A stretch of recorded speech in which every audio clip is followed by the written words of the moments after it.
ሰላም ጤና ይስጥልኝ ውድና የተከበራችሁ ተከታታዮቼ እንኳን ወደ ፍሬዘር ፍቃዱ የዩቲዩብ ቻናል በሰላም መጣችሁ። እንግዲህ ብዙዎቻችሁ በውስጥ መስመር በጠየቃችሁ መሰረት በትዳርና በፍቅር ህይወታችሁ ውስጥ ትልቅ ቦታ የሚሰጠውን የወሲብ ግንኙነት እንደ አዲስ ለማቀጣጠል በታላቅ ዝግጅት ይዤላችሁ ቀርቤያለሁ። እንግዲህ ብዙ ጊዜ በግልጽ ማውራት የምንፈራቸው ነገር ግን በትዳር ውስጥ የሚፈጠሩ ጸቦችና መከፋፈሎች ምክንያት የሆኑትን የመኝታ ቤት ወይ ደግሞ የወሲብ ምስጢሮችን በዝርዝር የምናይበት አዲስ ተከታታይ ፕሮግራም ጀምሬላችኋለሁ ማለት ነው። እንግዲህ ይህ ፕሮግራም ለምን አስፈለገ ብላችሁ ልትጠይቁ ትችላላችሁ። እውነታው ምንድነው? እሱ መኝታ ቤት ውስጥ ወይም ደግሞ በወሲብ ደስተኛ ያልሆነ ትዳር ውጪ ላይ ሰላም አይኖረውም የሚል ሐሳብ ነው። እንግዲህ ባጭሩ ይሄ ነው ማለት ነው።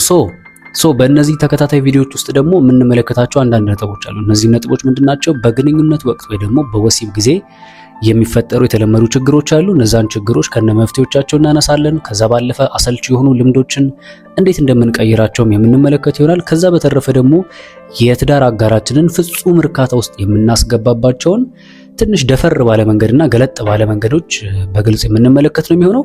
እንግዲህ ይህ ፕሮግራም የተዘጋጀው ለጥንዶችና በትዳር ውስጥ ላሉ ሰዎች ብቻ ነው። ደግሜ እናገራለሁ።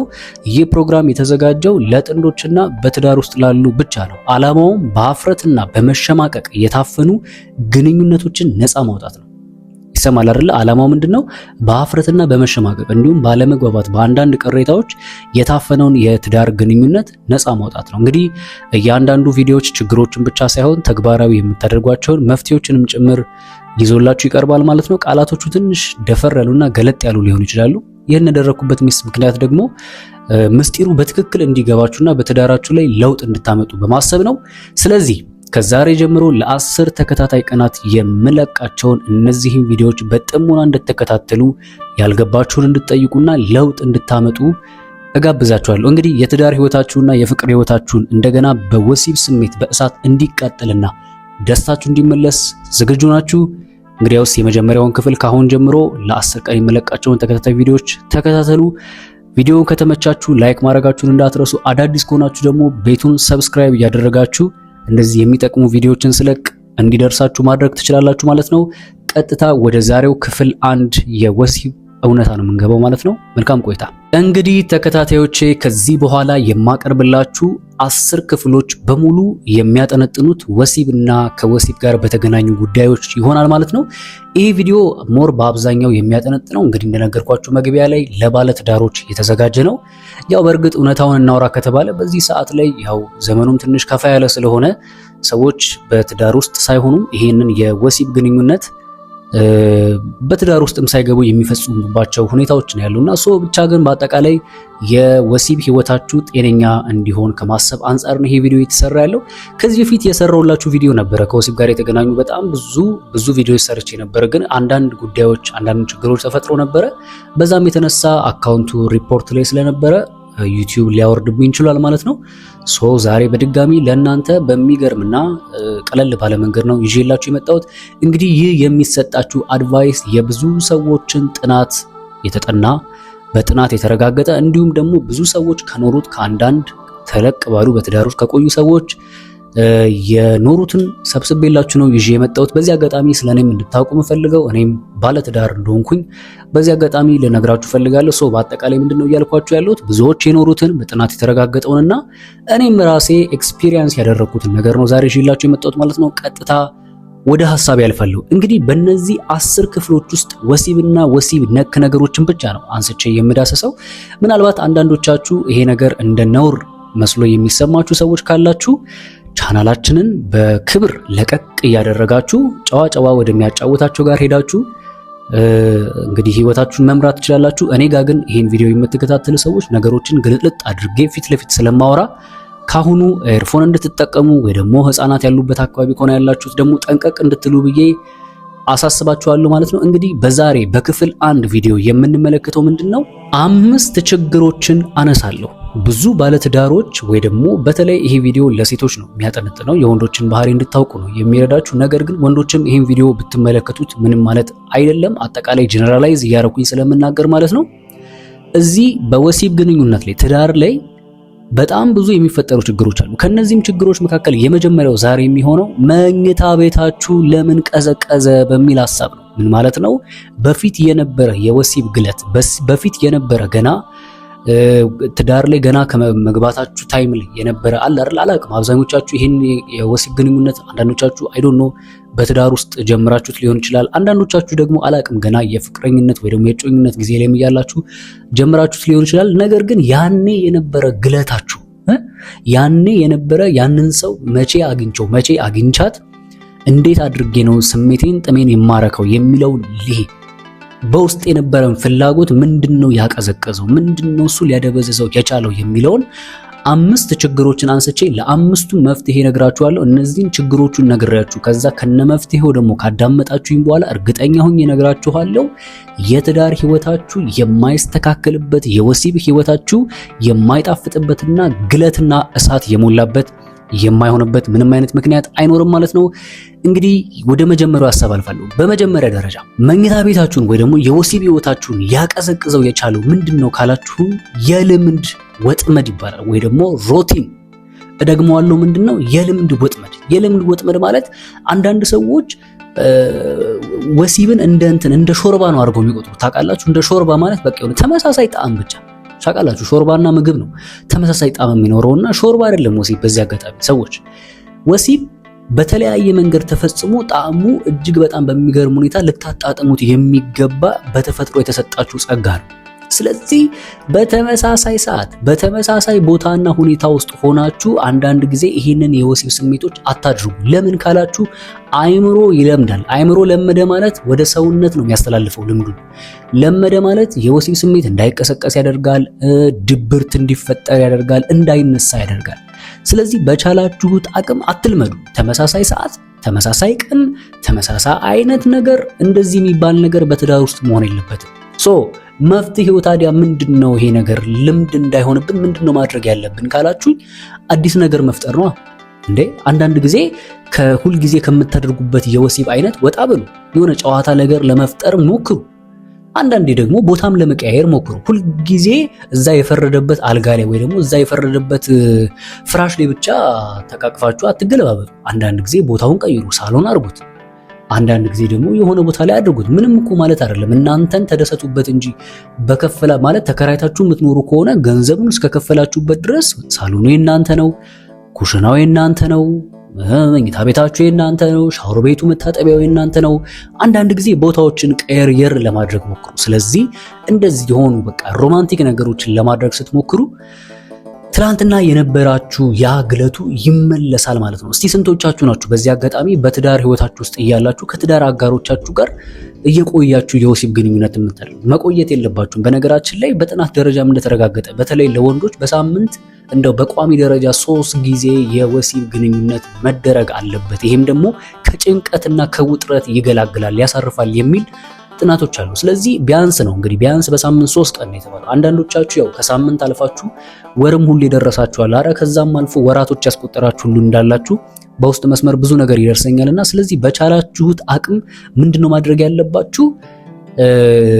አዲስ ነገር ለመለወጥ ሞክሩ ማለት ነው። እንግዲህ የመጀመሪያው ችግር በጣም ብዙ ትዳር ውስጥ የሚገኘው ምንድነው ከተባለ የልምድ ወጥመድ ነው። ብዙ ሰው ይለምዳል፣ አዲስ ነገር ማየት አይፈልግምና አዲስ ነገር ለማየት ጥረት አድርጉ። ቦታ ቀይሩ፣ ጨዋታዎች ፍጠሩ፣ ወደዛ ስሜት ሊቀሰቀሳችሁ የሚችሉ ነገሮችን ማድረጋችሁን ቀጥሉ። እንግዲህ እቺን መንገድ ቀደድ ካረኩላችሁ እናንተ ደግሞ በተቀደደው መንገድ ላይ ገብታችሁ የራሳችሁን ነገር ጨማምራችሁበት የበለጠ ማጣፈጥ ትችላላችሁ ማለት ነው። እንግዲህ ወደ ችግር 2 ነው የምናልፈው። በጣም ብዙ ባለትዳሮችን የወሲብ ህይወት እየበጠበጠ የሚገኘው ምንድነው ከተባለ የጨዋነት በሽታ ይባላል። እደግመዋለሁ፣ የጨዋነት በሽታ። ታውቃላችሁ ሰዎች፣ አንዳንድ ሰዎች ስቲል ትዳር ውስጥ ገብተው ጨዋ ለመሆን የሚሞክሩ ሰዎች አሉ። ማለት በቃ አለቀኩ አንዳንድ ጉዳዮቻችሁን ማለት ነው እዛ ከአልጋ ቤት ውጪ ያሉ ጉዳዮቻችሁን አልጋ ቤት ውጪ ያሉ ነገሮቻችሁን ጨርሷቸው ማለት እዛ እንደ ውጪ ሰው እንደ ሰራተኛ ወይ ደግሞ እንደ ማህበራዊ ህይወት ለመኖር አታስመስሉት። ኦኬ፣ ጨዋ ለመሆን አትሞክሩ። ገባችሁ? ማለት ይሄ እንዴት ብዬ ላስረዳችሁ? ባል ለሚስቱ ጨዋ መሆን የለበትም፣ ሚስት ለባሏ ጨዋ መሆን የለባትም። ላብራራላችሁ። ጨዋ መሆን ማለት ባጭሩ ስለ ይሄ ደርቲ ቶክ የሚባል ነገር አለ አይደለ? ደርቲ ቶክ ታውቃላችሁ? ደርቲ ቶክ የማታውቁ ከሆነ በወሲብ ግንኙነት ጊዜ የምታወሯቸው ቃላቶች ወይ ደግሞ ንግግሮች ማለት ናቸው። አንዳንዶች ራሳቸውን ከትዳር አጋራቸው ጋር ስለሚሰማቸው ስሜት ማለት በቃ እንዴት ነው የምትፈልጉትን ነገር አለ አይደለ ይሄ ይመቸኛል፣ እንደዚህ አይነት ነገሮች ማድረግ ፈልጋለሁ፣ እንደዚህ ቢሆን ደስ ይለኛል አይነት ደርቲ ቶክ ነገሮች። ለምሳሌ በተለይ ደግሞ ኦንላይን እዛው ወሲብ ግንኙነት ላይ ያላችሁ ወሲብ እያደረጋችሁ ባላችሁበት ሰዓት ዝም ብላችሁ ነገሮችን አታድርጉ። በቃ ጨዋታ ተጫወቱ።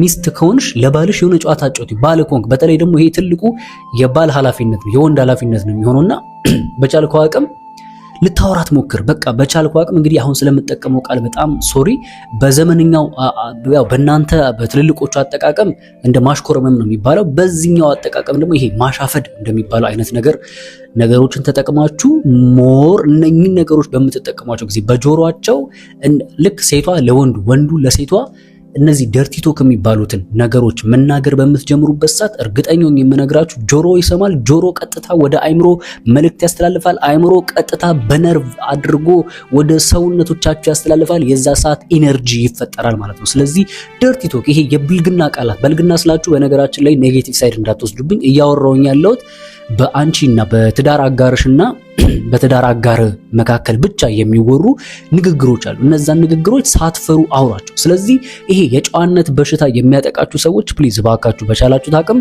ጠንቀቅ በሉ። ምንም ጨዋነት አያስፈልግም። ወሲብ ላይ ጨዋ መሆን አለመሆን የሚባል ነገር የለም። ፍትትት ብላችሁ ልቅቅቅ ብላችሁ ነው ማውራት ያለባችሁ። ስለዚህ ሁለተኛው በትዳር መካከል ያለን የወሲብ ህይወት እያቀዘቀዘ የሚገኘው ምንድነው ከተባለ የጨዋነት በሽታ ነው። አጉል ጨዋ ለመሆን እንዳትሞክሩ። ዶርቲ ቶክ ከፍቅር አጋራችሁ ጋር ከትዳር አጋራችሁ ጋር ማውራት መነጋገር አለባችሁ ማለት ነው። እኔ እንግዲህ ወደ ሶስተኛው ችግር አልፋለሁ። ኦኬ፣ በሶስተኛ ደረጃ በትዳር ውስጥ ያለን የወሲብ ስሜት እያቀዘቀዘ የሚገኘው ምንድነው ከተባለ በጣም ትልቁና አደገኛው ነገር የቀን ውሎ ቂም ይባላል። እደግመዋለሁ፣ የቀን ውሎ ቂም። ይውላችሁ ሰዎች በገንዘብ ጉዳይ በቤተሰብ ጉዳይ ተጣልታችሁ ያንን ጥላቻችሁን ወይ ደግሞ ቂማችሁን ወደ መኝታ ቤታችሁ ይዛችሁ አትግቡ። በጣም ብዙ ሰዎች የሚሸውዱት እዚህ ጋር ነው። ተጣልተው ተጋጭተው ተደባብረው በሆነ በስራ ቦታ የእንትን ያላቸውን ነገር የሆነ ነርቨስ ያረጋቸውን ነገር ወይ ደግሞ ያሳሰባቸውን ጉዳይ ያስጨነቃቸውን ጉዳይ ይዘው መኝታ ቤት አልጋ ላይ ይመጣሉ። እንደዚህ የሚባል ነገር የለም ሰዎች። ኦኬ፣ ማድረግ ያለባችሁ ይኸውላችሁ መፍትሄው ምንድነው ካላችሁኝ ባጭሩ መኝታ ቤታችሁን ነፃ ቀጠና ነው ማድረግ ያለባችሁ። ነፃ ቀጠና አድርጋችሁ ጨዋታውን የማትጫወቱ ከሆነ በጭንቀት በመብሰልሰል በጥላቻ በቂም የሚመጣ ወይ ደግሞ የሚጣፍጥ የወሲብ ህይወት አይኖራችሁ። ስለዚህ ደጋግሜ ነው የምነግራችሁ፣ በቻላችሁት አቅም ከመኝታ ቤት በር ውጪ ችግሮችን መጣል አለባችሁ። ኦኬ፣ መኝታ ቤቱን ለደስታና ለፍቅር ብቻ የተከለለ ቦታ ነው ማድረግ ያለባችሁ እንጂ አጓጉል ጥሎችን የምትጣሉበት ቦታ ማድረግ የለባችሁ። ለምን ከተባለ አይምሯችሁ ራሱ አይታዘዝላችሁ። እንደዛ ቂም ይዛችሁ ወይ ደግሞ ተጣልታችሁ ተነቋቁራችሁ በገንዘብ ጉዳይ በቤተሰብ ጉዳይ በማይሆን በዘመድ በምናምን ተነቋቁራችሁ ትዳር ውስጥ መታችሁ ከትዳር አጋሪ ጋር ወሲብ አደርጋለሁ ማለት ትርፉ ለሴቷ ህመም ነው፣ ለአንተም ደግሞ ብስጭትና ንዴት ነው የምታተርፈው። ስለዚህ በቻላችሁት አቅም እዚህ ነገር ላይ በጣም ትኩረት ልትሰጡት የሚገባ ጉዳይ ነው ማለት ነው። እንግዲህ ወደ አራተኛው አልፋለሁ። በአራተኛ ደረጃ የብዙ ባለትዳሮችን የወሲብ ህይወት ያቆረፈደውና ያበላሸው ወይ ደግሞ ያቀዘቀዘው ምንድነው ከተባለ የአካል ግዴለሽነት ነው። ይሄ ነገር በነገራችን ላይ ተከታታዮቼ በትዳር ውስጥ ብቻ ሳይሆን ገና የፍቅር ግንኙነት ሲጀመር ራሱ በጣም ትልቅ ሚና የሚጫወት ነገር ነው። የአካል ግዴለሽነት ማለት በነገራችን ላይ ለትዳር አጋር ማራኪ ሆኖ ለመታየት ጥረት አለማድረግ ማለት ነው። በተለይ ይሄ ነገር ትንሽ ችግር የሚፈጥረው ማጋ መሰላችሁ? ወንዶች ጋር ነው። ሴቶች በዚህ አጋጣሚ ማወቅ ያለባችሁ ነገር ምንድነው? የወንዶችን የወሲብ ሳይኮሎጂ ማወቅ አለባችሁ። ወንዶች ባንቺ ምንድነው የሚባለው በስሜት ለመሳብ ወይ ደግሞ ባጭሩ ለመወስወስ የሚባለው ነገር ነው አይደለ? እንደዚህ አይነት ስሜት እንዲሰማው የምትፈልጊ ከሆነ የመጀመሪያው እይታ ላይ ነው ማተር የሚያደርገው። መጀመሪያ ተክለ ቁመናሽን ሲያይ የሆነ የሚማርከውን ነገር ሲያይ ነው እንትን ማለት የሚጀምረው፣ ይሄ በውስጡ መነሳሳት የሚጀምረው።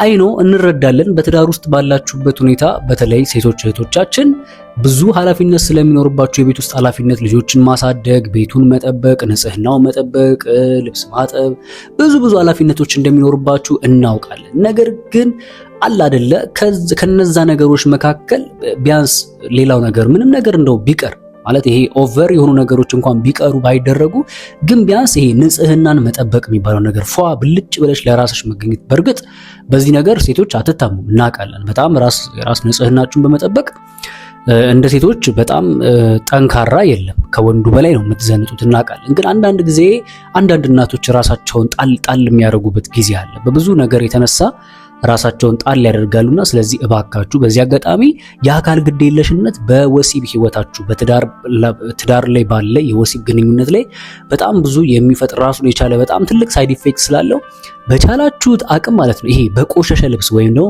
ባልተስተካከለ ገጽታ መቅረብ የለባችሁ። ቤታችሁ ነው እናውቃለን፣ እንደፈለጋችሁ እንደምትሆኑበት እናውቃለን። ግን የትዳር አጋራችሁ ስራ ውሎም ሲመጣ ወይም እናንተም ውላችሁ ስትመጣ አይታወቅም። ሁልጊዜ የግድ ወንዱ ብቻ ነው የሚሰራው ማለት ሊሆን ይችላል። ግን ከትዳር አጋራችሁ ጋር ቤት ውስጥ የሚኖራችሁን የአልጋ ላይ ጨዋታ ግን ምርጥ ለማድረግ የምትፈልጊ ከሆነ ዝንጥ ትጥብ ጠረንሽን ለወጥወጥ ምናምን ነው ማድረግ ያለባችሁ። ሶ እንግዲህ መፍትሄው ምንድነው ማለት ነው? ባጭሩ አይንና አፍንጫን ማርካት ነው። አይን ለማየት የሚወደውን ነገር ማቅረብ፣ ጽድት ማለት፣ አፍንጫም ሲያሸት ጠረንን የሚጣፍጥና ማራኪ እንዲሆን አድርጋችሁ ማቅረብ ነው ያለባችሁ ማለት ነው።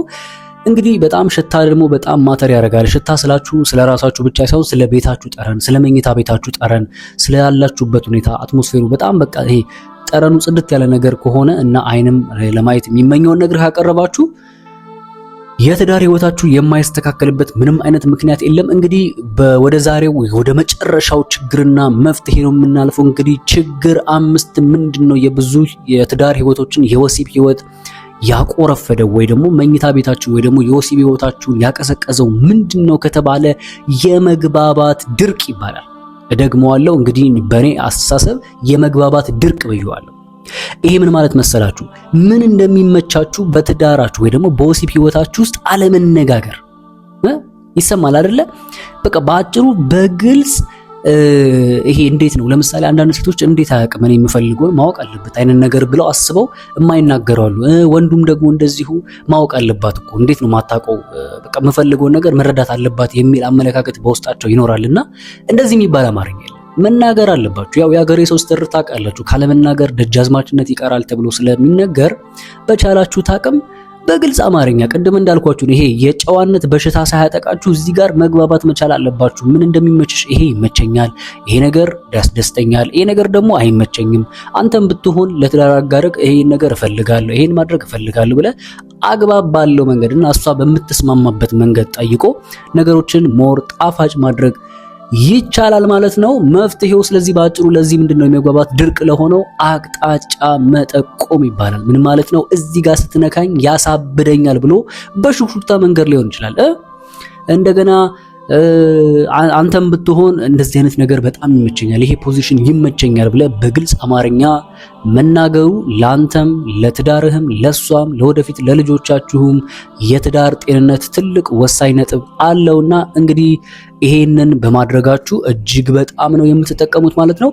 እንግዲህ በቀጣይ ቪዲዮ ይዤላችሁ የምመጣው አሳብጁ ወይ ደግሞ አሳብዳት በሚል ሐሳብ ነው። ኦኬ የትዳር አጋራችሁን ከቁጥጥር ውጪ የሚያደርጉ 5 ምስጢራዊ የንክኪ ቦታዎች በሚል ቀጣይ ላይ ቪዲዮን ይዤላችሁ መጣለው ማለት ነው። በግል የማማከር አገልግሎት እኔን ፍሬዘርን አግኝታችሁ ማማከር የምትፈልጉ ፕራይቬት ማማከር የምትፈልጉ ሰዎች ካላችሁ እዚህ ስክሪን ላይ የማስቀምጥላችሁን ዩዘር ኔም ለቴሌግራም መልእክት ለማስቀመጫ ተጠቀሙበት። እንዲሁም ደግሞ ስልክ ቁጥሩን ደግሞ ለዋትስአፕ እና ለኢሞ ለኮሜራ እና ለቦቲም ልትጠቀሙበት ትችላላችሁ ማለት ነው። ለዛሬ እዚህ ጋር አበቃለሁ። ሐሳብ አስተያየቶቻችሁን ኮሜንት ላይ አስፍሩልኝ። እንዲሰራላችሁ እና እንዲቀርብላችሁ የምትፈልጉትን ነገር አቅርቡልኝ። ምናልባት ቀጣዩን ክፍል 2ን ይዤላችሁ እስከመመጣ መልካም ቆይታ